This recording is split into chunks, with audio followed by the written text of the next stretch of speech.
హంతుగర్ ఆశ్రమం. ఇక్కడ నిత్యానంద ప్రభు మొత్తం సమస్త ప్రపంచంలో విశ్వంలో ఉన్నటువంటి సమస్త తీర్థాలను ఇక్కడ ఆహ్వానించారు. ఇక్కడ ఏకచక్రపురి వాసులందరికీ కూడా అవకాశాన్ని ఇవ్వడానికి, వాళ్ళు ఎంతో దూర ప్రయాణం చేయకుండా ఉండడానికి. సో ఇక్కడ జానుకుండ్ అంటారు దీన్ని. ఇక్కడ అన్ని తీర్థాలు ఇక్కడే ఉన్నాయి, కొలవే ఉన్నాయి. తీర్థక్షేత్రాలు కూడా మనకి కావాల్సినటువంటి మన బద్రీ, కేదార్, గంగోత్రి, యమునోత్రి, శ్రీరంగము, తిరుపతి, పండరిపురం అన్ని తీర్థక్షేత్రాలు కూడా ఇక్కడ ఉన్నాయి. చాలా ఈ క్షేత్రాన్ని అక్కడ దర్శించుకున్నట్లయితే మొత్తం ప్రపంచంలో ఉన్నటువంటి క్షేత్రాలన్నింటినీ దర్శించుకున్నట్టే.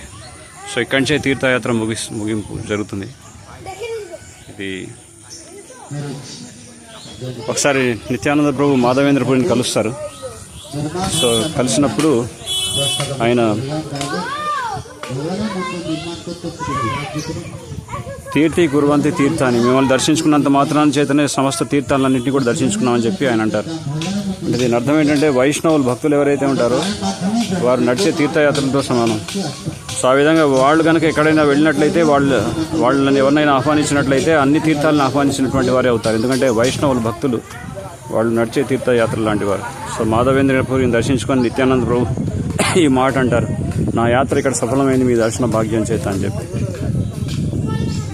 జయ గంగే యమునే చైవ గోదావరి సరస్వతి నర్మదా సింధు కావేరి జలేస్మిన్ సన్నిధిం కురు. హరే కృష్ణ కృష్ణ కృష్ణ హరే హరే, హరే రామ రామ రామ హరే హరే.